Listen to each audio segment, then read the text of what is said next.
सभी को नमस्ते। कनिष्का जी, आपको भी प्रणाम करता हूँ। प्यारे साथियों, आप सबका आज के इस वर्चुअल प्लेटफॉर्म पर हार्दिक हार्दिक अभिनंदन है, हार्दिक स्वागत है। जैसा कि आप सबको पता है कि रविवार के दिन हम एक विशेष सत्र का आयोजन करते हैं जिसमें डॉक्टर कनिष्का सिंह आप लोगों को खान पान संबंधित जानकारी प्रदान करती है। आज उसी कड़ी में हम जानेंगे कि पुरुषों के जो यौन स्वास्थ्य है उससे संबंधित कौन कौन सी विशेष बातें हैं जिनका हमें ध्यान रखना चाहिए। क्या वो भोजन है जिसको ग्रहण करके आप अपने शरीर की क्षमताओं को बढ़ा सकते हैं, और कौन कौन सी सावधानियां हमें अपने खाद्य पदार्थों में बरतनी चाहिए। मैं ज़्यादा समय न लेते हुए डॉक्टर कनिष्का सिंह को आज के इस विशेष सत्र में आमंत्रित करता हूं। आप परिचय से आप सब जानते हैं, डॉक्टर साहब के कई सारे सेशन आपके बीच में हो चुके हैं। डॉक्टर साहब एक प्रोफेसर के तौर पर वर्तमान में औरंगाबाद में कार्यरत हैं। इसके साथ ही पूर्ण पोषणम नाम से आप एक संस्था चलाते हैं और बहुत सारे प्रतिष्ठित पुरस्कारों से आप सम्मानित हैं। और मानव जो आपका खाद्य विज्ञान है उसमें पुरुषों की सेक्सुअल हेल्थ पर काम करने वाली एकमात्र महिला आप लाल हैं। वर्तमान समय में आपने लाखों लोगों को खाद्य संबंधित जो सुधार करके बहुत सारे जो ऐसे लाइफस्टाइल जनित रोग हैं उनसे बचाया है, और बहुत सारे रिसर्च पेपर आपने पब्लिश किए हैं, बहुत सारे प्रतिष्ठित पुरस्कार आपके पास प्राप्त हैं। बहुत ही सरल भाव के साथ और बहुत ही ऑथेंटिक जानकारी के लिए आप जाने जाते हैं। आपका अभिनंदन है डॉक्टर कनिष्का सिंह जी, आज के इस विशेष सत्र में बहुत बहुत स्वागत है। प्यारे साथियों, मेरा निवेदन रहेगा कार्यक्रम के अंत में जैसा कि हमारा प्रश्नोत्तर सेशन रहता है उस दौरान ही आप अपने प्रश्न करें।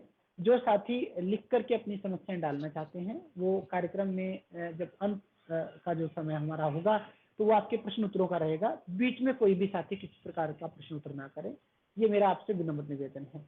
बहुत बहुत अभिनंदन है मैडम आज के इस टॉपिक को लेकर के। Mic over to you ma'am. नमस्ते प्रमोद, नमस्ते सभी सारे प्यारे साथियों जो आज आप मेरे सेशन में जुड़े हैं। आप मुझे हर संडे सुनते हैं और उम्मीद करती हूँ कि मेरे जो सेशंस हैं आपके लाइफ में पॉजिटिव चेंजेस लेके आ रहे हैं, आपके हेल्थ में और आपकी थॉट प्रोसेस में, अपनी अपने शरीर को लेके, अपनी समस्याओं को लेके एक वो पॉजिटिव चेंज लेके आ रहे हैं। क्योंकि कोई भी चीज़ जब तक नहीं बदलती, जब तक हमारा उसके लिए थॉट प्रोसेस जो है, हमारा सोचने विचारने का जो तरीका है, उसे ग्रहण करने का तरीका है, वो नहीं बदलता। क्योंकि हम हर चीज़ के लिए हम अपने एटीट्यूड पे बेस्ड होते हैं। जानकारी होने के बावजूद भी हम चीज़ें नहीं कर पाते क्योंकि हमारे अंदर एटीट्यूड नहीं होता। ठीक है, वो एटीट्यूड हमारा अगर पॉजिटिव है, वो हमारा ऐसा है कि हम अपने आप को ठीक करना चाहते हैं, हम अपने आप को बेहतर जहाँ भी हैं, जिस भी स्तर पे हैं, वो बेहतर करना चाहते हैं वहाँ पे। क्योंकि बेहतर की कोई सीमा नहीं होती। आप ये लोगों का हमेशा ये कंसेप्शन रहता है कि हमें कोई बीमारी नहीं है तो हम ठीक है। लेकिन अगर बीमारी नहीं है तो भी आप ये ना समझे कि आप सबसे बेहतर हैं। आपके अंदर कोई ना कोई ऐसी चीज जरूर रहेगी जिसमें कि आपको बेहतरी की जरूरत हमेशा रहती है। तो चलिए बिना किसी देरी के आप आज का स्वागत, सभी का स्वागत करते हुए सेशन में शुरू कर रही हूँ। आज थोड़ी एग्जॉस्टेड हूँ क्योंकि हमारे पास काफ़ी ज़्यादा वर्कलोड और पेशेंट लोड रहा है और मेरी तबीयत भी थोड़ी ठीक नहीं थी, तो इस वजह से आज थोड़ा जो है सेशन जो है हमारा more of a interactive session रहेगा। ठीक है, आप लोग अपनी समस्याएं पूछ सकते हैं, मैसेज में ड्रॉप कर सकते हैं। चलिए, आज का जो सेशन है अगेन वो बहुत खास है और हमेशा, जैसे मैंने पिछले भी सेशन में कहा, हमेशा महिला स्वास्थ्य पे बात होती है, बाल स्वास्थ्य पे बात होती है, तमाम तरीके के स्वास्थ्य स्तरों पे या पक्षों में बात होती है। एक ऐसा पक्ष है जिसके बारे में बात तो होना बहुत दूर की बात है, ठीक तरह से बात होना, मतलब बात तो होती है लेकिन ठीक तरह से बात होना तो बहुत दूर की बात है। मतलब वो उस पे, उस पक्ष में बहुत ज्यादा बात होती ही नहीं है।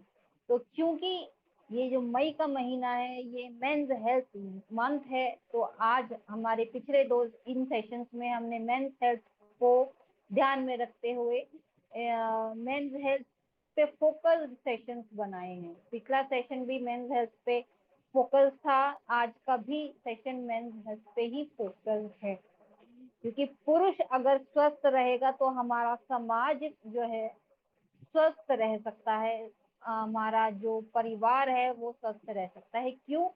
क्योंकि अगर माँ या एक औरत परिवार को चलाती है, परिवार की एक नींव अगर माँ और या जिसे हम औरत कहते हैं वो है, तो एक नींव जो है, चाहे वो परिवार हो चाहे समाज हो, उसका पुरुष है।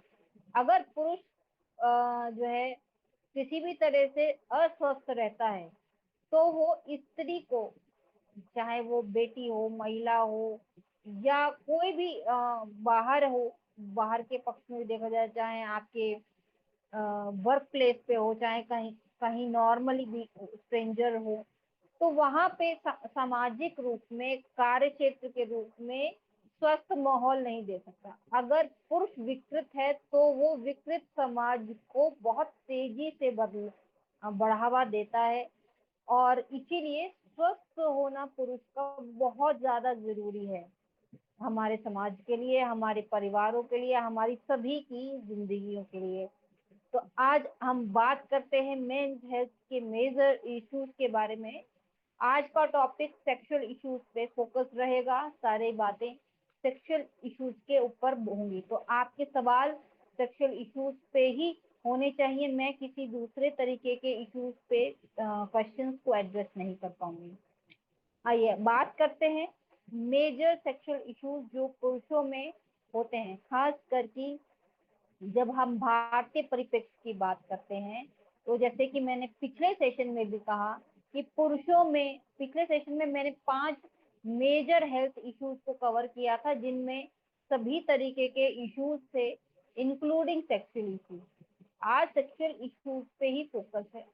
पिछले सेशन में भी मैंने ये बताया था कि जो मेंस हेल्थ होती है, जो हमारी, वो कई चीजों से प्रभावित होती है, जिनमें अगर सेक्सुअल डोमेन में अगर हमारा जो है पुरुष जो है अफेक्टेड है, मेल की अगर हेल्थ अगर सेक्सुअल एस्पेक्ट में अफेक्टेड है, तो वो पुरुष के लिए खराब होती है, परिवार के लिए खराब होती है, और सामाजिक तौर पे बहुत ज्यादा बड़े स्तर पे उसका प्रभाव देखने को मिलता है, जो कि आज हम सभी देख पा रहे हैं। रोज की अगर हम बात करें तो शायद ही कोई महिला, कोई फीमेल बिना किसी एज ग्रुप के बायस के, यानी कि ये नहीं कह रही कि सिर्फ बड़ों के साथ होता है या एक अडल्ट के साथ होता है, बुढ़िया के साथ नहीं हो सकता, बच्ची के साथ नहीं हो सकता, नहीं, किसी भी एज की महिला,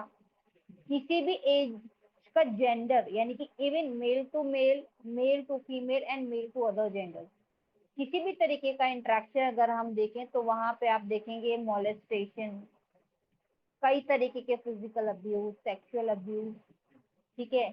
इसके अलावा ट्रॉमास, सेक्स रिलेटेड ट्रॉमास जो है या जेंडर रिलेटेड ट्रॉमास आप देखते हैं पुरुषों के द्वारा कहीं ना कहीं अपने जीवन में, या तो किए गए होंगे पहले, बाद में अगर ठीक भी हो गया है, या अ, उसने खुद किया होगा या अभी भी कर रहा होगा। काफी मेजर परसेंटेज में ये जो अब्यूजेस हैं जो कि सेक्स रिलेटेड हो जाते हैं, ठीक है, या सेक्स रिलेटेड एक्चुअली होते हैं, वो बहुत ज्यादा तेजी से हमारे समाज में बढ़ रहे हैं। इसका सबसे बड़ा कारण ये है कि जो मेल है, जो पुरुष वर्ग है, उसकी जो सेक्सुअल इश्यूज हैं वो सॉल्व नहीं होते, उन पे कोई बात नहीं करता, बात करता है तो वो इस तरह से नहीं होती कि उसको ठीक तरह से समझा जाए या उसको ठीक तरह से ट्रीट किया जाए, क्योंकि या ये कह लीजिए कि उसको क्योर किया जाए।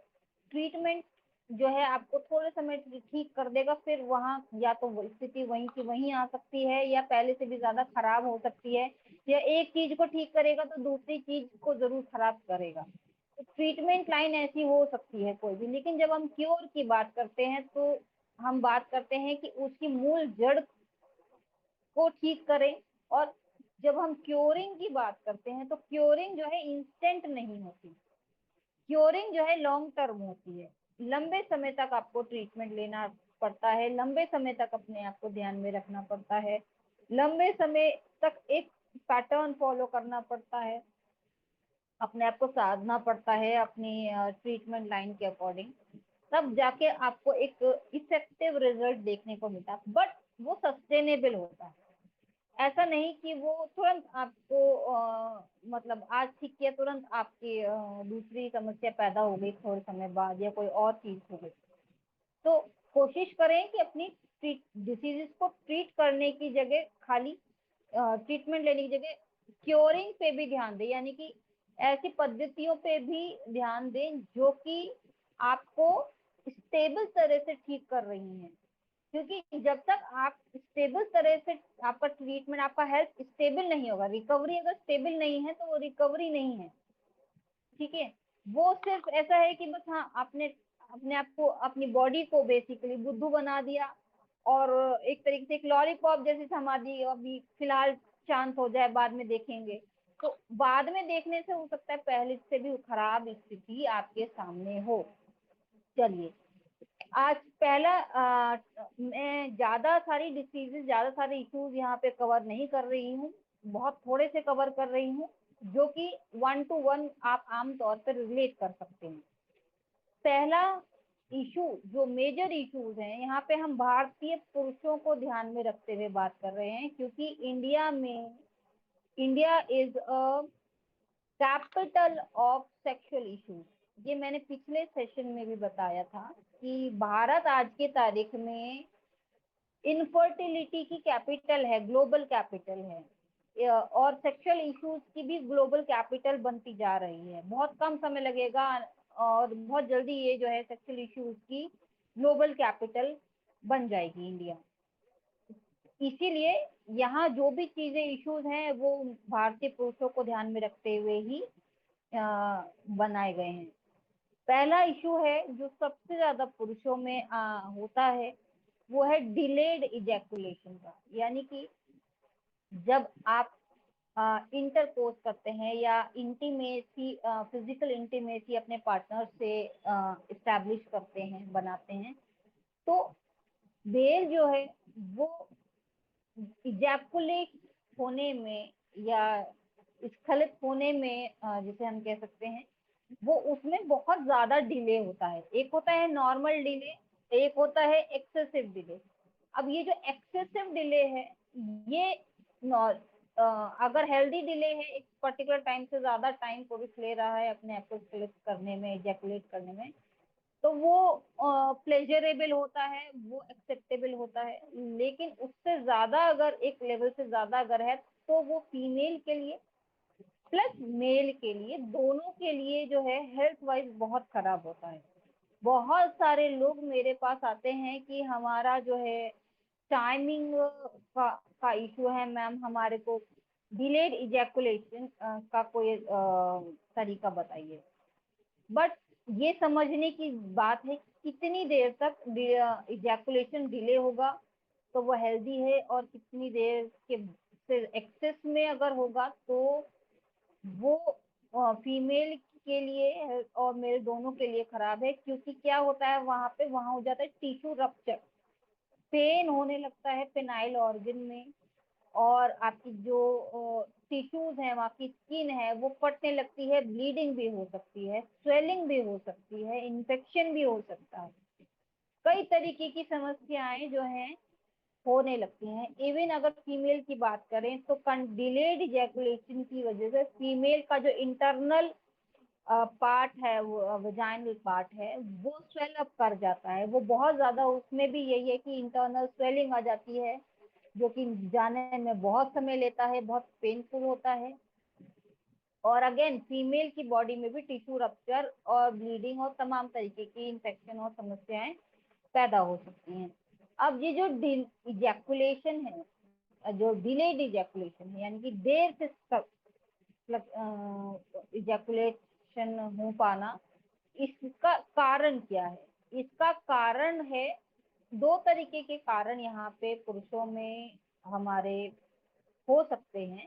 पहला कारण है किसी भी तरीके का फिजिकल इशू, यानी कि अगर आपके शरीर में फिजिकली कोई समस्या ऐसी है जिसकी वजह से आप डिलेड इजैकुलेट कर पा रहे हैं, दे या तो आपकी सर्जरी हुई है, या किसी और आपको मस्कुलर कुछ इशू है, या कोई भी फिजिकल एस्पेक्ट में इशू है, तो ऐसा हो सकता है कि किसी पुरुष को इजैकुलेशन में एक समय से ज्यादा देरी हो, जिसकी वजह से उसको तमाम और समस्याएं होने लगती हैं। या फिर हो सकता है साइकोलॉजिकल कारण, और साइकोलॉजिकल इजैकुलेशन जो है इशू है, जो एस्पेक्ट है कि साइकोलॉजिकली आप इतना ज्यादा पीक नहीं आपको आया है जिसकी वजह से आप इजैकुलेट हो पाए। क्योंकि देखिए एक बात समझिए, बहुत सारे लोग ये चीज पुरुषों में ये चीज समझते हैं कि जो सेक्सुअल एस्पेक्ट है वो फिजिकल एस्पेक्ट है, कि शारीरिक तौर पे यानी कि फिजिकल बॉडी से रिलेटेड है, बल्कि ऐसा नहीं है। फिजिकल बॉडी जो है आपकी, वो सिर्फ आपके रिस्पॉन्स को क्रिएट करने के लिए रिस्पॉन्सिबल होती है। यानी कि जैसे अगर आपको गुस्सा आ रहा है, ऐसे समझिए जैसे आपको गुस्सा आ रहा है, गुस्सा क्या है, मन का भाव है। गुस्सा दिख नहीं सकता, लेकिन गुस्सा कब दिखेगा, जब आप या तो उसको गाली देंगे, या आप उसको थप्पड़ मारेंगे, या कोई भी ऐसा फिजिकल एक्शन करेंगे, तब आप प्रूव करते हैं कि हाँ जो मेरा इमोशन था अब मैंने उसको फिजिकल एक्शन में कन्वर्ट कर दिया। जब तक वो फिजिकल एक्शन में कन्वर्ट नहीं होता तब तक वो इमोशन के तौर पे रहता है। ठीक है, फिजिकल एक्शन आपका कैसा भी हो सकता है आपके एक्सप्रेशन हो सकता है आपके साथ वर्ड हो सकता है कोई फिजिकल बॉडी लैंग्वेज में चेंज हो, but something will be physical. तो जो सेम ही चीज आपकी सेक्सुअल हेल्थ के सेक्सुअल एक्सप्रेशन में होती है। जब तक आपके मन के भाव जो जो जिसे हम सेक्सुअल डिजायर या सेक्सुअल इमोशंस कहते हैं, वो जब तक कन्वर्ट नहीं होते फिजिकल एक्शंस में, तब तक वो सिर्फ इमोशंस होते हैं। जैसे ही वो फिजिकल एक्शन में कन्वर्ट होते हैं वो एक एक्ट बन जाते हैं, यानी कि इमोशन प्लस एक्शन पूरा एक एक्ट बन जाता है। तो सेक्सुअल इश्यूज हमेशा ज्यादातर तौर पे आपके साइकोलॉजिकल मेंटल या इमोशनल एस्पेक्ट से जुड़े होंगे। उनका वो हम हमेशा कहते हैं sex is more mental and less physical, यानी कि आपका मन का भाव, आपका जो मेंटल एस्पेक्ट है, न्यूरल एस्पेक्ट है, वो ज्यादा कंट्रोल करता है आपके सेक्सुअल एस्पेक्ट को, rather than your physical aspect. तो इसमें डिलेड इजेकुलेशन में भी जो साइकोलॉजिकल दूसरा कारण है, जो साइकोलॉजिकल कारण है, यानी आपके मनोभाव जो है, आपकी सोच समझ, जो आपके पार्टनर से कनेक्टिविटी, इमोशनल कनेक्टिविटी है, साइकोलॉजिकल कनेक्टिविटी है, या एनवायरमेंट से कनेक्टिविटी है, उसकी वजह से भी आपके जो भी साइकोलॉजिकल एस्पेक्ट्स हैं वो भी कारण हो सकते हैं कि आपका इजेकुलेशन जो है देर से आ रहा हो, और जिसकी वजह से आपका जो पिनाइल ऑर्गन है उसमें किसी तरीके की इंजरी, इन्फेक्शन, इन्फ्लेमेशन, स्वेलिंग, तमाम तरीके की समस्याएं हो सकती हैं। अब ये तो हो गया फिजिकल और साइकोलॉजिकल कारण जिसकी वजह से डिलेड इजेकुलेशन होता है। इसके अलावा इजेकुलेशन अगर डिलेड है तो एक कारण साइकोलॉजिकल हो गया, दूसरा हो गया आपका नर्वस कंट्रोल, यानी कि आपका जो ब्रेन है, अगर वो उसकी जो वर्किंग है ठीक से नहीं है, जो ब्रेन में ऐसे सेंटर्स हैं जो आपके इमोशंस को कंट्रोल करते हैं, जो आपके डिजायर्स को कंट्रोल करते हैं, उनमें अगर गड़बड़ी है या उनमें कोई समस्या है या सिग्नलिंग में कोई समस्या है, ठीक है, तो आपको जरूर डिलेड इजैकुलेशन का आपको प्रॉब्लम आएगा। इसके अलावा जिनको थायराइड की समस्या है, थायराइड की समस्या जिनको है उनको 100% बल्कि कह सकते हैं 200% जो है इश्यूज आते हैं सेक्सुअल इश्यूज, जिनमें delayed ejaculation is very common, क्योंकि थायराइड ग्लैंड आपके बहुत सारे इश्यूज को कंट्रोल, बहुत सारे एस्पेक्ट को कंट्रोल करती है। तो पिट्यूटरी ग्लैंड ठीक है, जिसे हम मास्टर ग्लैंड बोलते हैं, वो कंट्रोल करती है। दूसरी मेजर ग्लैंड आपकी है थायराइड ग्लैंड। तो जिनको थायराइड की समस्या है या वो रिस्क जोन में है थायराइड की समस्या के, ठीक है, या कोई भी ऐसी चीज है जो थायराइड की फंक्शनिंग को डिरेल कर रही है, अफेक्ट कर रही है नेगेटिवली, तो आपको जरूर आएगी मेल्स में प्रॉब्लम। और ये न्यूरल फंक्शनिंग या न्यूरल सिग्नलिंग और थायराइड जो है one of the main reasons हैं ये डिलेड इजैकुलेशन के लिए। अब दूसरा जो समस्या पुरुषों में आता है वो है ड्राई ऑर्गेज्म। ड्राई ऑर्गेज्म या जिसे हम रेट्रोग्रेड इजैकुलेशन भी बोलते हैं। ड्राई ऑर्गेज्म मीन्स जब आप ऑर्गेज्म अचीव करते हैं तो आप इजैकुलेट करते हैं सीमेन को, ठीक है। बट ड्राई ऑर्गेज्म में क्या होता है कि ऑर्गेज्म तो आ गया बट इजैकुलेशन नहीं होता, ठीक है। इजैकुलेशन मतलब उसमें से जब आप इजैकुलेट करोगे तो उसमें कुछ निकलेगा नहीं। इजैकुलेशन के time it will be completely dry, there will no semen out, जिसके कारण से बहुत सारी मतलब इसका जो ये कोई हेल्दी चीज नहीं है कि ऑर्गेज्म का जो सेंसेशन है वो ब्रेन तक पहुंचा, ऑर्गेज्म आ गया सेंस, लेकिन वो ऑर्गेज्म पहली चीज तो वो ज्यादा देर तक रहेगा नहीं, आपकी बॉडी डिस्टर्ब रहेगी क्योंकि आपकी बॉडी ने एक सेंसेशन तो फील किया है लेकिन उसका जो काउंटर एक्शन है जो साथ में उसके होना चाहिए वो नहीं हुआ, वो ब्लैंक जा रहा है, जिसकी वजह से अगेन समस्या होती है।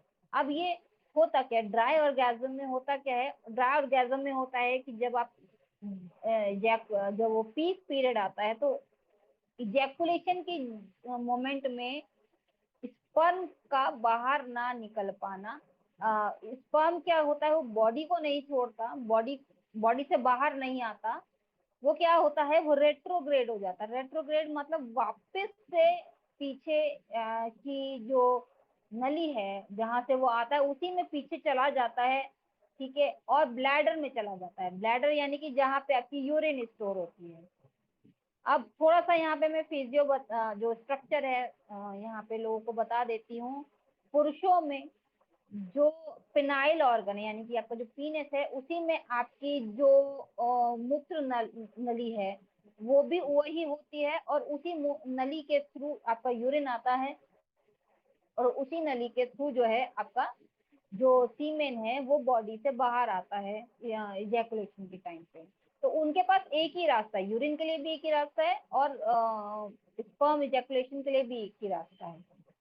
अब जब ड्राई ऑर्गेज्म होता है तो उसमें क्या होता है कि वो जो इजैकुलेशन है अंदर से तो सीमेन आ रहा है लेकिन वो इतना नहीं है कि वो बाहर आ सके।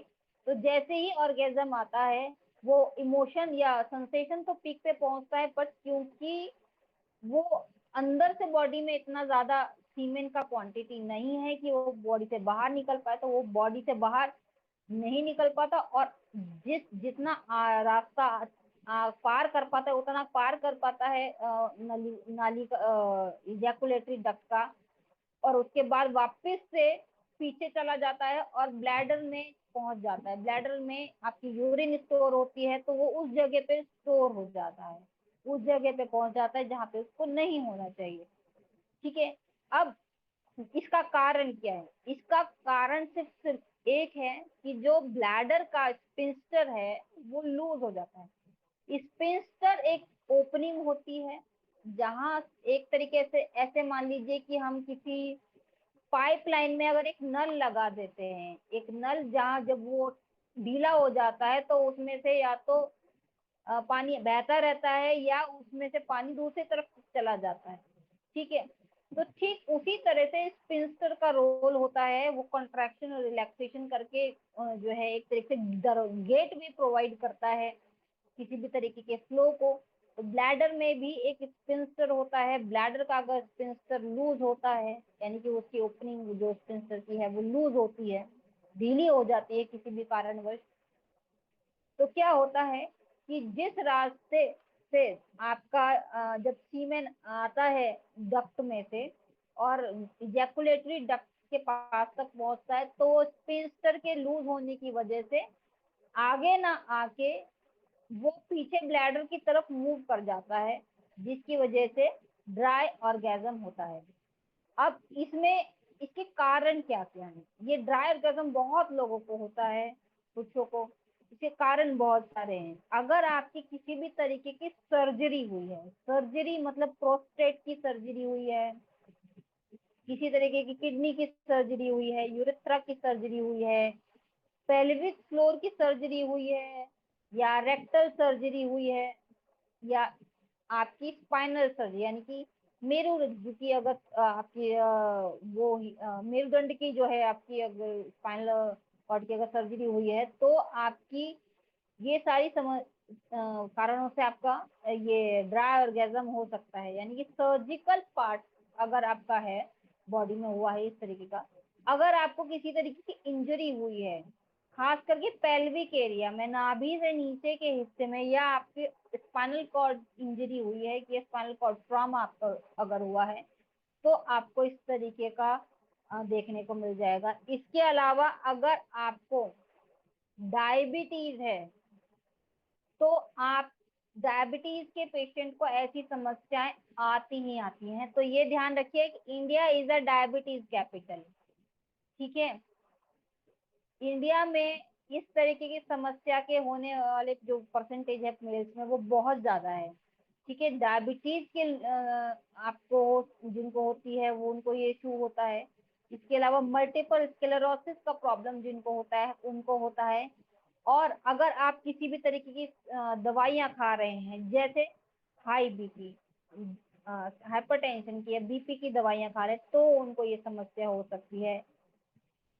इसके अलावा अगर आपने प्रोस्टेट की हेल्थ मतलब अगर दवाइयाँ खाई हैं किसी भी तरीके की लंबे समय तक, तो आपको इस तरीके की समस्या हो जाएगी। इसके अलावा अगर आपने एंटी डिप्रेसेंट लिए हैं, डिप्रेशन की दवाइयाँ, एंग्जाइटी की दवाइयाँ अगर खा रहे हैं, तो आपको इस तरीके की समस्या हो जाएगी। इसके अलावा अब बात आती है कि इसको समझे कैसे, कैसे इसको चेक करें कि डिलेड और ये हमारा ड्राई ऑर्गेज्म है नहीं, हमें कैसे पता चलेगा? तो इसका है कि जब आप इजैकुलेट करोगे, या ऑर्गेज्म मेल अगर जब अचीव करता है, पीक अचीव करता है, तो इजैकुलेशन के टाइम पे या तो उसका सीमेन बहुत कम निकलेगा, बहुत कम, या नहीं निकलेगा, लिटिल और नो, और नो सीमेन एट ऑल। इसके अलावा अगर उसको किसी भी तरीके के फर्टिलिटी इश्यूज आ रहे हैं, यानी कि मतलब बच्चा नहीं पैदा कर पा रहा है, फर्टिलिटी इश्यूज अगर आ रहे हैं, तो उसको इस तरीके की समस्या हो सकती है। और इसके अलावा ऑर्गेज्म के बाद ज्यादातर देखिए कि ऑर्गेज्म और इजैकुलेशन के बाद जो है, अगर आपकी यूरिन में, यूरिन यूजुअली मेन मेन करते हैं, पुरुष जो है यूरिनेट करते हैं आफ्टर इजैकुलेशन। अगर यूरिन उस टाइम ऑर्गेज्म के बाद जो यूरिनेशन है, उसमें अगर एक दूधिया का जो यूरिन है, वो यूरिन कैसी होती है? यूरिन या तो ट्रांसपेरेंट होती है या ट्रांसलूसेंट होती है, उसका स्पेसिफिक कलर होता है। लेकिन अगर उसमें कुछ मिल्की क्लाउडी, जैसे उसमें दूधिया जैसा कुछ रंग दिखे, तो समझ लीजिए कि आपको ड्राई ऑर्गेज्म का प्रॉब्लम है।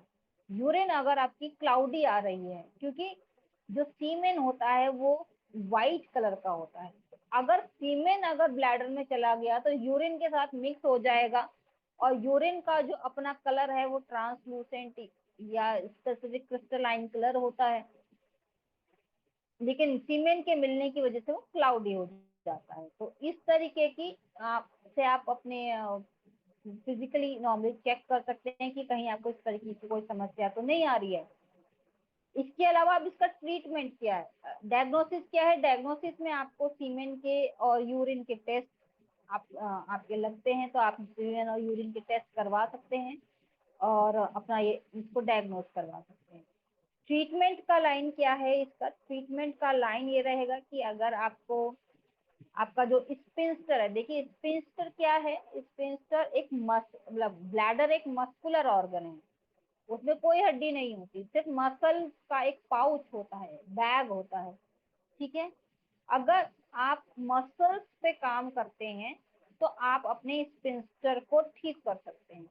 स्पिंस्टर को ठीक करने के लिए कोई मेडिकेशन की जरूरत नहीं पड़ेगी। यहाँ आप ध्यान रखिए कि हमारा मेन यहाँ पे कोशिश रहती है कि बिना मेडिसिन के कैसे आपके स्पेसिफिक इशू को ठीक किया जाए। थोड़ा लंबा भले चाहे ट्रीटमेंट चल जाए, लेकिन ड्रग्स का क्या होता है, ड्रग्स अगर एक तरफ आपको इमीडिएट रिलैक्सेशन या इमीडिएट रिकवरी देते हैं, तो वह दूसरे स्तर पे आपको कोई ना कोई समस्या लंबे समय बाद, उस टाइम नहीं होगी, आगे कभी हो जाएगी, पर कुछ ना कुछ समस्या जरूर आती है। तो इसके ट्रीटमेंट लाइन में आप पेल्विक और ब्लैडर थेरेपीज ले सकते हैं। ये ड्रग्स वाली भी हो सकती है, यानी कि मेडिकेशन गोलियों वाली भी हो सकती है, और नॉन ड्रग ट्रीटमेंट यानी कि नॉन पिल ट्रीटमेंट भी हो सकता है। फिजिकल ट्रीटमेंट है, और तमाम तरीके की ऑल्टरनेटिव मेडिसिन ट्रीटमेंट्स हैं जिनको इस्तेमाल करके आप ये काम कर सकते हैं। ज्यादातर रिलेटेड है मसल पे। मसल्स अगर आपकी ठीक है तो आप ये आपका ब्लैडर ठीक हो जाएगा। इसके अलावा स्टार्ट स्टॉप स्टार्ट मेथड को इस्तेमाल कर सकते हैं। उससे भी आपका ब्लैडर जो है धीरे धीरे जो है उसकी स्ट्रेंथ इंप्रूव होने लगेगी, और स्पिंस्टर की भी जो कंट्रोल है वो भी आपका इंप्रूव होने लगेगा। इसके अलावा स्क्वीजिंग एक्सरसाइजेस कई सारी होती हैं, कई सारी और फिजिकल एक्सरसाइजेस भी होती हैं, उनको भी इस्तेमाल कर सकते हैं। कीगल एक्सरसाइज हैं, उनको भी इस्तेमाल कर सकते हैं। इसके अलावा न्यूट्रिशन, खान पान, देखिए बॉडी में अगर आप कुछ भी बात कर रहे हैं, बिना खान पान के आप अपनी बॉडी को ठीक नहीं कर सकते। तो सारी चीजें कर रहे हैं लेकिन खान पान ठीक नहीं है, तो आपकी जितनी भी ट्रीटमेंट है वो इफेक्टिव नहीं देगी या सस्टेनेबल नहीं रहेगी। तो खाने का तो आपको ऐसा है कि इफ यू आर टॉकिंग और ट्रीटिंग एनी हेल्थ कंडीशन, वहां पे आप अपने न्यूट्रिशन को, अपने खान पान को जरूर जरूर कंसल्ट करें। अपनी कोई भी न्यूट्रिशन एक चीज में काम करती है।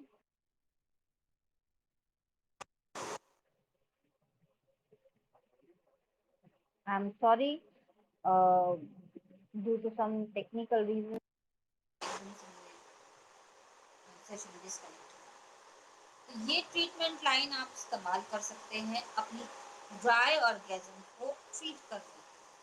और हाँ, कोई भी चीज बिना कंसल्टेशन के मत कीजिए कि हाँ हमने वीडियो देख ली, हम सुन लिया कहीं, बिना थेरेपिस्ट के आप बिना सुपरविजन की इस तरीके की एक्सरसाइज या किसी भी तरीके की चीजें ना करें, क्योंकि आपको उसकी टेक्निकलिटी नहीं पता, आपको इतनी प्रिसाइसली उसको ऑब्जर्व नहीं कर सकते जितना कि एक थेरेपिस्ट कर सकते हैं। आई विल ऑलवेज रिकमेंड कि कोशिश करें कि थेरेपिस्ट के सुपरविजन में ही सारी ट्रीटमेंट लाइन हो। इसके अलावा ये दूसरा इशू, मेजर इशू है। तीसरा मेजर इशू है इरेक्टाइल डिसफंक्शन, जिसे हम ईडी भी बोलते हैं। चौथा इशू है प्रीमेच्योर इजैकुलेशन। प्रीमेच्योर इजैकुलेशन और ईडी काफी सारे इनकी चीजें जो है सिमिलर तो नहीं कहूंगे, लेकिन हाँ दोनों जो समस्याएं हैं वो इतनी ज्यादा हैं पुरुषों में, मतलब आपको हर दूसरा मेल आपको ये कहता हुआ मिलेगा कि जिसको कभी ना कभी या तो ईडी की या प्रीमेच्योर इजैकुलेशन की प्रॉब्लम आई है। ठीक है, और ये दोनों ही समस्या जो है सारे सेक्सुअल इश्यूज में सबसे ज्यादा टॉप पे है, क्योंकि ये मतलब एज डिपेंडेंट नहीं रह गई है। क्योंकि पहले ऐसा होता था कि ईडी की या ये इरेक्टाइल डिसफंक्शन की प्रीमेच्योर इजैकुलेशन की जो प्रॉब्लम है वो 40 प्लस के बाद या 50 प्लस के बाद पुरुषों में आती थी, बट अभी ऐसा नहीं है। जो यंग बच्चे हैं जिनका बॉडी बिल्कुल फिट होना चाहिए, उनमें भी ये समस्याएं इतनी तेजी से आ रही हैं। इसके बहुत सारे कारण हैं इन दोनों के। तो पहले हम ईडी को ले लेते हैं। ईडी का मतलब है इरेक्टाइल डिसफंक्शन, यानी कि जब स्टिमुलेशन हो, स्टिमुलेशन मिल रहा हो तो आपका का जो जो मेल है वो अपना पिनाइल इरेक्शन जो है मेंटेन नहीं कर पाता, या वो उसको इरेक्शन होता ही नहीं है। दोनों में से कोई भी परिस्थिति हो सकती है, या तो उसका पिनाइल ऑर्गन इरेक्ट ही नहीं होगा, या फिर इरेक्ट होगा तो वो एक तरीके से एक शॉर्ट लिव्ड इरेक्शन होगा, यानी कि बहुत समय तक इरेक्शन नहीं रह पाएगा, बहुत कम 1 या 2 मिनट के अंदर उसका इरेक्शन खत्म हो जाएगा। ठीक है, तो ये जो है ये समस्याएं बहुत ज्यादा पुरुषों में आ रही है। इसके कई सारे कारण हैं। तो इजैकुलेशन, अब इसके क्या क्या स्थिति होती है, या तो पुरुष जो है इरेक्शन तभी उसको होता है जब पेनिट्रेटिव इंटरकोर्स होना हो, just before the penetrative intercourse उसको इरेक्शन होता है, उससे पहले उसको इरेक्शन नहीं होता। तो ये एक कारण है। एक दूसरा है कि बिल्कुल ही मेंटेन नहीं कर पाता, इनेबिलिटी टू मेंटेन, यानी कि इरेक्शन हुआ लेकिन 1 या 1.5 या 2 मिनट के अंदर वो इरेक्शन खत्म हो गया, वो समस्या है। इसके अलावा बिल्कुल ही इरेक्शन नहीं होता, वो भी आपका ईडी में आता है। इसके अलावा एक्सेसिव स्टिमुलेशन देने के बाद, बहुत ज्यादा स्टिमुलेशन या कई तरीके की मेथड इस्तेमाल करने के बाद वो इरेक्शन उसको थोड़ा होता है, या उसका इरेक्शन मेंटेन होता है। कई इसके जो मैंने पिछले सेशन में भी ये ईडी को मैंने लिया था। ठीक है, अब जो ये इरेक्टाइल डिसफंक्शन है, ये इरेक्टाइल डिसफंक्शन के कारण जो है ये 3 तरीके की ईडी होती है। एक होती है ऑर्गेनिक ईडी, एक होती है नॉन ऑर्गेनिक ईडी जिसे हम साइकोजेनिक ईडी बोलते हैं, और एक होती है मिक्स्ड ईडी, यानी कि ऑर्गेनिक ईडी और नॉन ऑर्गेनिक या साइकोजेनिक ईडी का मिक्सचर, दोनों तरीके के सिम्टम आपको देखने को मिलेंगे। अब इसमें क्या क्या होता है, आप इसमें क्या क्या रीजंस होते हैं जिसकी वजह से आपको ईडी होता है पुरुषों में। पहला है कार्डियोवेस्कुलर इश्यूज, जिनको किसी भी तरीके की हार्ट रिलेटेड समस्या है, कोलेस्ट्रॉल रिलेटेड इश्यूज है, उनको ईडी होगा ही होगा। क्योंकि जिनको हार्ट रिलेटेड प्रॉब्लम्स आती हैं उनको वेट रिलेटेड प्रॉब्लम्स आती है। तो वेट रिलेटेड प्रॉब्लम यानी कि ओवरवेट या ओबीज अगर है, यानी कि जिनका 25 से बीएमआई ऊपर अगर है, तो आपको ईडी की समस्या आएगी। इवन प्री मेच्योर इजैकुलेशन की भी समस्या काफी हद तक उनको आती है। क्या अब आवाज क्लियर आ रही है प्रकाश जी? एक बार आप मुझे बताएं, इज इट ऑडिबल नाउ?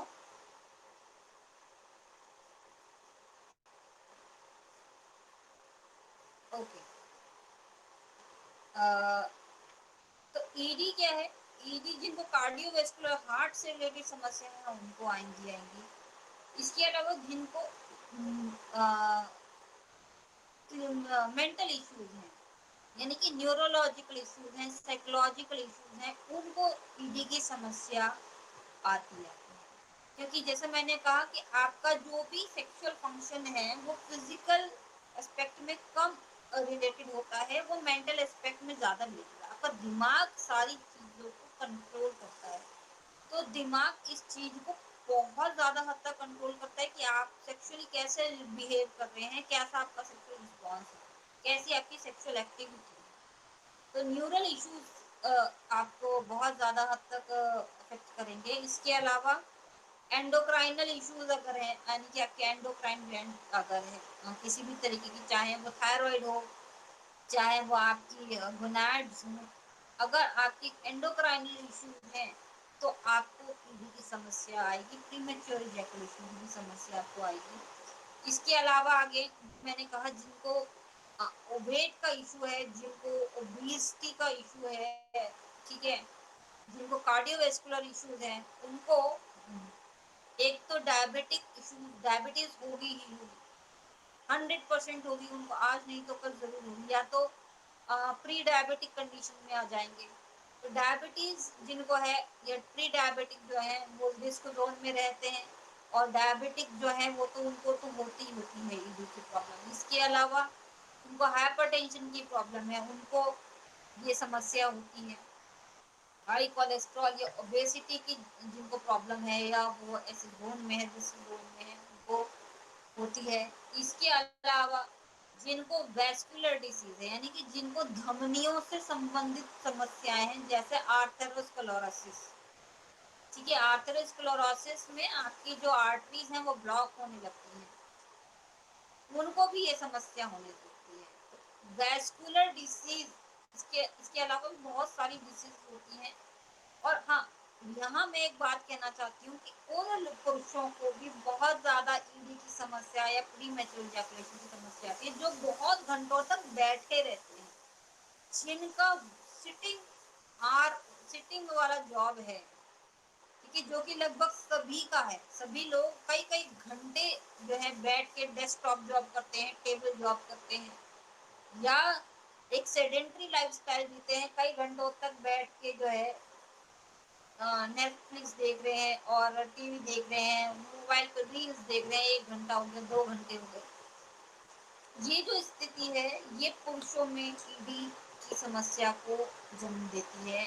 जो जिनका पेल्विक या लोअर बॉडी एरिया जो है एक्टिव नहीं है, उनको ईडी की समस्या आएगी ही आएगी, ड्यू टू अर्गोनॉमिक इशूज। इसके अलावा एक जिनको पियोनीज डिसीज होती है, उनको भी ईडी की समस्या आती है। पियोनीज डिसीज होती है जब जो मेल का जो पिनाइल ऑर्गन है, वो उसका जो कर्व है, वो अगर इस तरीके का होता है कि जब इरेक्शन हो तो वो पेन कर। कई पुरुषों में ये चीज, ये जो इस डिसीज है, ये बहुत कॉमन है आज की तारीख में। मेल का जो पिनाइल ऑर्गन है, उसमें नेचुरल कर्व होता है। कुछ मेल्स में ये कर्व इस तरह से होता है, इतना ज्यादा होता है कि जब वो इरेक्ट होता है तो पेन करता है बहुत ज्यादा, और वो पेन बहुत अनबियरेबल और सीवियर होता है। तो अगर इस तरीके की भी प्रॉब्लम है, तो due to severe pain sensation, जो ब्रेन जो है पेन के सेंसेशन पे ज्यादा वर्क करने लगता है, इरेक्शन पे कम वर्क करता है।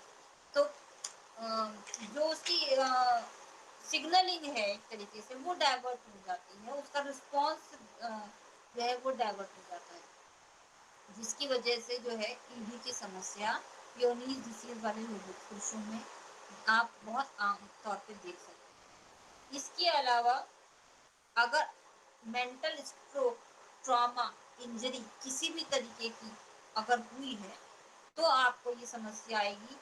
टेस्टोस्टेरोन लेवल अगर कम है, थायराइड का इशू अगर है, तो आपको आएगी। थायराइड का भी अगर हम यहाँ पे अगर एक बार सब्साइड कर दें, तो टेस्टोस्टेरोन की लो होने की वजह से आपको आती है, वो चाहे थायराइड की वजह से हो, चाहे वो आपका पिट्यूटरी ग्लैंड के सिग्नलिंग की वजह से हो, या किसी भी और रीजन की वजह से। But if testosterone is low, आपको ये समस्या आएगी। इसके अलावा अगर आपको एपिलेप्सी है, एपिलेप्सी जो है आपका एक न्यूरोलॉजिकल डिसीज है, कई तरीके की एपिलेप्सी होती है, तो वो आपको मतलब ये आ सकते हैं, क्योंकि again epilepsy is a neural disease, और उसमें जो मेडिसिन चलती हैं वो भी चाहे मेल हो या फीमेल हो, उसमें सेक्सुअल इश्यूज या आपके रिप्रोडक्टिव बिहेवियर को जो है चेंज करती है, ठीक है। अब ये तो हो गए डिसीज वाले। अब ऐसी मेडिसिन होती हैं जिनकी वजह से अगर आप खा रहे हैं तो ईडी की समस्या आपको हो जाएगी, जैसे एंटी डिप्रेशन। अगर आप डिप्रेशन की दवाइयाँ खा रहे हैं, अगर आप एंटी एंजाइटी ड्रग्स ले रहे हैं, तो आपको समस्या आ जाएगी। इसके अलावा अगर हाइपरटेंशन की दवाई ले रहे हैं, तो ईडी की समस्या आपको हो भी सकती है। इसके अलावा आप अगर डायूरेटिक्स ले रहे हैं, यानी कि किडनी की दवाइयाँ अगर ले रहे हैं, डायूरेटिक्स होते हैं जिनको यूरिन नहीं आता, किडनी की समस्याओं में ज़्यादातर ऐसा होता है कि आपको यूरिन नहीं आता और या यूरिन कम आता है, जिसकी वजह से आपको ऐसी दवाइयाँ दी जाती हैं जिन्हें आमतौर पे कहते हैं वाटर पिल्स। वाटर पिल्स इसलिए क्योंकि वो आपकी बॉडी से वाटर को यूरिन फॉर्म में एक्सक्रीट आउट करवाती हैं। तो डायूरेटिक्स अगर आप ले रहे हैं, दवाइयों के अलावा भी बहुत सारी खाने पीने की चीज़ें ऐसी अगर हैं जो आप डेली बेसिस पे ले रहे हैं और वो डायूरेटिक्स का काम कर रही हैं, तो आपको ये समस्या आएगी। और ये समस्या आपको बहुत कॉमन देखने को मिलेगी जो जिम जाते हैं लड़के। जो जिम जाते हैं उनका टेस्टोस्टेरोन भी लो होता है। इसके अलावा वो कॉफी पीते हैं बहुत रेगुलर बेसिस पे और अच्छी खासी क्वांटिटी। ब्लैक कॉफी जरूर पीते हैं। ब्लैक कॉफी या खाली कॉफी जिसे हम कहते यहाँ कहें, कॉफी आपकी डायूरेटिक्स होती है, बॉडी में मेटाबॉलिज्म को फास्ट करती है, बट उसकी टेंडेंसी वो डायूरेसिस की होती है और वो डायूरेटिक की तरह काम करती है। तो जिम गोअर्स को, जो जिम जाने वाले लड़के हैं जो बहुत ज़्यादा फ्रिक्वेंटली कॉफ़ी कंजम्पशन करते हैं, या जो नॉन जिम जाने वाले भी हैं, वो भी अगर एक लेवल से ज़्यादा कॉफ़ी कंज्यूम करते हैं तो उनको ईडी की समस्या लंबे समय में दिखने लगेगी। इसके अलावा अगर आप किसी भी तरीके की किसी भी चीज़ की एंटी हिस्टामिन ले रहे हैं, anti histamine means anti allergic drugs. Histamine जो है आपकी बॉडी में एलर्जिक रिएक्शन या रिस्पॉन्स को प्रेजेंट करने के लिए रिस्पॉन्सिबल होता है। एंटी हिस्टामिन, अगर हिस्टामिन ज़्यादा होगा तो आपको एलर्जी हो जाएगी, एलर्जी की रिएक्शन दिखने लगेगी, सामने से बॉडी पे सिम्टम दिखने लगेगी। एंटी हिस्टामिन यानी कि हिस्टामिन को कम करने वाली जो दवाइयाँ होती हैं, वो आप अगर खा रहे हैं किसी भी एलर्जी के लिए, किसी भी सेंसिटिविटी के लिए, तो आपको इस तरीके की ईडी की समस्या आपको देखिए आपके अंदर पैदा हो सकती है। इसके अलावा कैंसर जिनको हो गया है किसी भी तरीके का, उसमें आपकी ये समस्या आपको देखने को मिलेगी, क्योंकि जो रेडिएशन है वो आपके सेक्सुअल रिस्पॉन्स को इफेक्ट कर देती है। इसके अलावा कीमोथेरेपी की जो ड्रग्स हैं वो आपकी हैं, अल्कोहल है, निकोटीन है। निकोटीन आपका स्मोकिंग में होता है, निकोटीन आपका चाय कॉफी में भी होता है, कैफीन निकोटीन, ठीक है। इसके अलावा आपका एंटी सीजर ड्रग्स हैं, ठीक है। मसल रिलैक्सेंट अगर आप खा रहे हैं, मसल रिलैक्सेंट यानी कि मसल्स को रिलैक्स करने वाला अगर कोई ड्रग ले रहे हैं, या रेगुलरली आपके ब्लड में वो मसल रिलैक्सेंट जा रहा है, तो ईडी की समस्या है। तो बहुत जो है तुरंत मसल रिलैक्सेंट जो है पेन के लिए या किसी भी चीज़ के लिए पॉपअप कर लेते हैं लोग, वो ना करें, बिल्कुल ना करें, नहीं तो आपको प्रॉब्लम आएगी। प्रोस्टेट कैंसर की जो ड्रग्स अगर ले रहे हैं तो आपको ईडी की समस्या आएगी। ये सारी चीज़ों की वजह से आपको इरेक्टाइल डिसफंक्शन यानी कि इरेक्शन होने में पुरुषों में समस्या है। अब एक पिछली बार भी एक सवाल मेरे पास आया था, तो ईडी क्योंकि बहुत कॉमन है उसके लिए मैंने वो चीज़ रखी है। अब किस किस चीज़ का टेस्ट करा, अगर आपको टेस्ट कराना है कि मुझे ईडी के लिए कौन कौन से टेस्ट हम करा सकते हैं, तो वो मैं बता देती हूँ। एक तो सीबीसी है, कंप्लीट ब्लड काउंट, ठीक है। सीबीसी करा सकते हैं, ब्लड टेस्ट करा सकते हैं, लिपिड पैनल या लिपिड प्रोफाइल करा सकते हैं, एलएफटी है, ठीक है, केएफटी है, केएफटी यानी किडनी फंक्शन टेस्ट है, यानी एलएफटी यानी कि लिवर फंक्शन टेस्ट है। लिवर फंक्शन टेस्ट क्यों? क्योंकि कोलेस्ट्रॉल के लिए। किडनी फंक्शन टेस्ट क्योंकि रीनल इश्यूज के लिए, ठीक है, किडनी ठीक काम कर रही है यानी। इसके अलावा थायराइड टेस्ट 3334 का टेस्ट करा सकते हैं, टेस्टोस्टेरोन का टेस्ट करा सकते हैं, यूरिन एनालिसिस करा सकते हैं, यूरिन आउटपुट जो है वो चेक करा सकते हैं। इसके अलावा फिनाइल डॉपलर अल्ट्रासाउंड करा सकते हैं। इसके अलावा फिनाइल बायोथेसियोमेट्री नाम का एक टेस्ट होता है, एक असेसमेंट होता है, वो आप करा सकते हैं। और इसके साथ साथ एमआरए, मैग्नेटिक रेजोनेंस एंजियोग्राम, ये आप करा सकते हैं अगर आपको ईडी है, ठीक है। अब आ जाते हैं ईडी के मैनेजमेंट पे, यानी कि ईडी इरेक्टाइल डिसफंक्शन जिन पुरुषों को है वो ऐसा क्या कर सकते हैं जो कि जिससे कि उनका ईडी जो है या तो ठीक हो जाए। 100% तो ठीक नहीं होता है, लेकिन अगर उसकी रिकवरी जितनी ज़्यादा हो जाए उतना बेटर। पहला है कार्डियोवेस्कुलर सिस्टम से रिलेटेड जो एस्पेक्ट्स है उनको ठीक करना होगा। तो एक्सरसाइज, कार्डियो सीबीडी एक्सरसाइजेज जो हैं बहुत सारी होती हैं, वो थोरैकोपल्मोनरी भी हो सकती हैं, कार्डियोपल्मोनरी भी हो सकती हैं वो, ठीक है। इसके अलावा वैक्यूम कॉन्स्ट्रिक्शन डिवाइसेस का आप यूज कर सकते हैं, जिन्हें हम पेनाइल पंप भी बोलते हैं या पेनिस पंप भी बोलते हैं, उनका इस्तेमाल कर सकते हैं। इसके अलावा टेस्टोस्टेरोन रिप्लेसमेंट थेरेपी होती है, वो यूज कर सकते हैं। ईडी में बहुत हद तक काउंसलिंग, साइकोलॉजिकल ट्रीटमेंट्स जो है वो काफी ज्यादा इफेक्टिव होते हैं। तो psychological treatments, psychological counselling method जो है वो आप यूज कर सकते हैं। इसके अलावा कई सारी अल्टरनेटिव मेडिसिन ट्रीटमेंट्स हैं, जिनमें प्राइमरी तौर पे न्यूट्रिशन थेरेपी है जो आप इस्तेमाल कर सकते हैं ईडी के केस में, ठीक है। ईडी केस में न्यूट्रिशन थेरेपी बहुत काम करती है। इसके अलावा अरोमा थेरेपी है, इसके अलावा फिजिकल थेरेपी है, कई सारी वो आप इस्तेमाल कर सकते हैं। पेल्विक फ्लोर थेरेपीज होती हैं, उनको इस्तेमाल कर सकते हैं ईडी के लिए। बट कोई भी थेरेपी है, आप कितना भी जानते हैं, बिना थेरेपिस्ट के ना इस्तेमाल करें, चाहे वो फिजिकल थेरेपी हो, चाहे वो क्रायोप्रैक्टिकल थेरेपी हो, चाहे वो अरोमा थेरेपी हो या कोई भी थेरेपी हो, XYZ, अपना डॉक्टर खुद ना बने बिल्कुल भी, ठीक है। इसके अलावा वैसे और भी होते हैं। प्रीमेच्योर इजैकुलेशन हमारा एक मेजर इशू है। इसके अलावा पे कुछ रह गए हैं, मैं नाम बता देती हूँ, आप मुझसे इंडिविजुअली पूछ सकते हैं। प्रोलॉन्ग्ड इरेक्शन, एक तरफ डिलेड इरेक्शन एक मेजर प्रॉब्लम है पुरुषों में।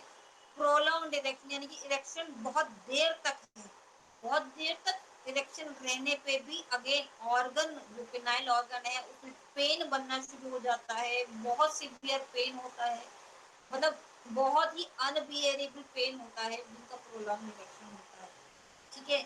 इसके अलावा वो साइकोलॉजिकल डिस्टर्बेंस शुरू कर देता है। इसके अलावा वो मसल्स जो पेल्विक फ्लोर में पैरों की मसल्स है, उसमें प्रॉब्लम शुरू कर देता है।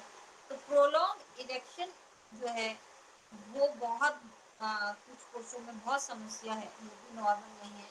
इसके अलावा कई तरीके की एसटीडीज, एसटीआईज होती हैं, जैसे कि क्लाइमेडिया है और आपका HIV है। इसके अलावा जेनाइटल रॉड्स हैं, ठीक है। कई तरीके के जो हैं आपके ये हेपेटाइटिस बी है, ठीक है। ये सारे जो इश्यूज हैं STD STIs की, ये भी बहुत कॉमन है पुरुषों में।